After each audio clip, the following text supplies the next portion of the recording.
Hello, little hearts. Today, I'll tell you a powerful story from the Bible, the story of Joseph. A journey from pit to palace, Genesis 37 to 50. It's a story about dreams, betrayal, forgiveness, and how God turns everything for good. Joseph was just 17 years old.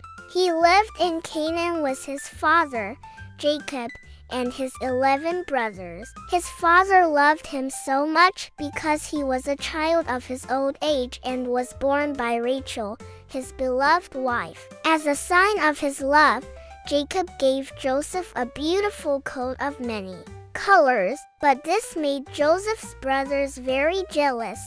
Joseph also had some strange dreams. In one dream, he saw their bundles of grain bowing down to his. In another, the sun, moon, and stars bowed to him. This made his brothers even angrier. They began to hate him more and more. One day, Jacob sent Joseph to check on his brothers who were working in the fields. When they saw him coming, they plotted to kill him. But the oldest brother, Reuben, said, "Let's not kill him. Let's throw him into a pit instead."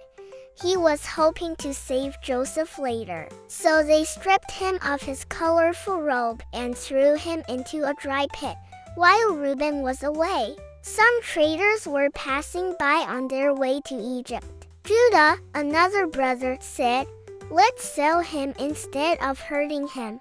So they sold Joseph for 20 pieces of silver. When Reuben returned and saw the pit empty, he was heartbroken. They dipped Joseph's robe in goat's blood and told their father that a wild animal had eaten him. In Egypt, Joseph was sold to Potiphar, the captain of Pharaoh's guard. Joseph worked hard, and God was with him. Potiphar trusted Joseph and put him in charge of his house. But Potiphar's wife told a lie about Joseph, and he was thrown into prison, even though he had done nothing wrong.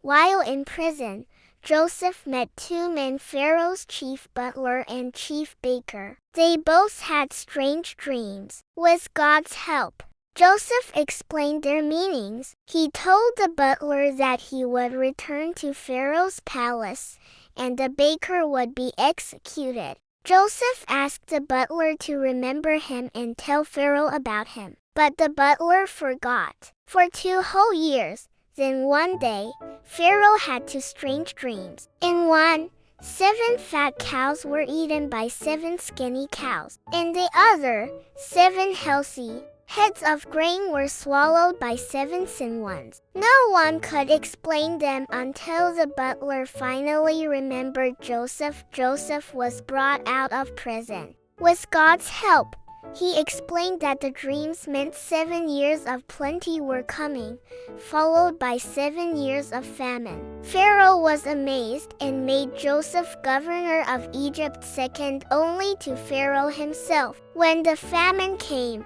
Joseph's brothers came to Egypt to buy food. They didn't recognize him, but Joseph knew who they were. After testing them to see if their hearts had changed, Joseph finally revealed who he was. Instead of getting revenge, he forgave them. He said, "You meant evil against me, but God meant it for good."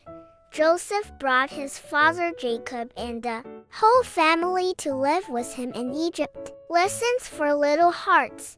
God has a plan for your life, even when things go wrong. Forgiveness is powerful. Joseph forgave his brothers. Hard work and faithfulness bring blessings. Dreams can come true, but God's timing is perfect. Even in hard times, God is always with us. See you in the next episode, where we'll dive into the amazing story of Moses, a baby rescued from a river, a prince who became a shepherd, and a man chosen by God to free his people. You don't want to miss this exciting adventure. Bye-bye for now, little hearts, and remember, God has a big plan for you too.